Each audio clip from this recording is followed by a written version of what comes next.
myself years ago. Set a flame on a wood box as the crowd watched from under a Brooklyn moon. I ignited myself.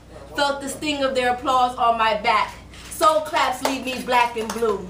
It was the first hit that did it. The initial tap to make sure I was plugged in. That first clap that stimulated my veins. The crowd noise over measured lines that had insulated my pain. Instant gratification for what I had written. Yo soy la poeta. Venga a mí todo el que quiere escuchar la verdad. I wanted to be a performing artist, and lesson number 1 was the hardest. Those who show the most vulnerability go the farthest. But there's no manual for open mic authenticity. No one said that sharing a heart's wounds will help the wounds heal only momentarily. That the scabs will continue to be picked year after year. So my heart became the target, beating me to a rhythm that guilty floorboards harness.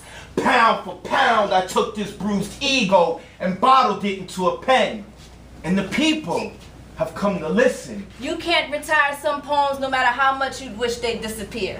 It's always the hardest one to recite that the crowd wants to hear.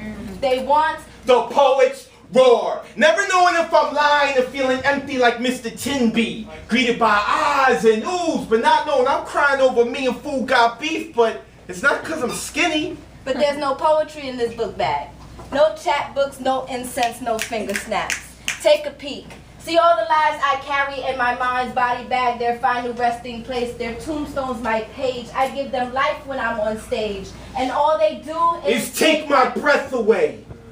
Writing has become therapeutic. Evicting personal emotions has caught me some notice, but there's no magic here, no hocus pocus. Houdini can't escape himself. Get caught in my grace though my steps are uneasy. Sidetracked by my smile when the tears of my soul flow freely. I need the drama of reality to keep me dreaming. But that's not what you're here for. Really?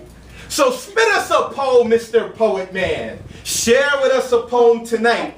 We're all in the mood for a simile, and you got us feeling you're right. So supersede struggle for silly successions of stances. The syncopation of my cause can construe consecutive consequences when constructing coarse conversations. And they're getting to be dangerous. I might snitch. I might make a slip of the lip and lose a priceless love or a haiku, or lay evidence to a future convictions.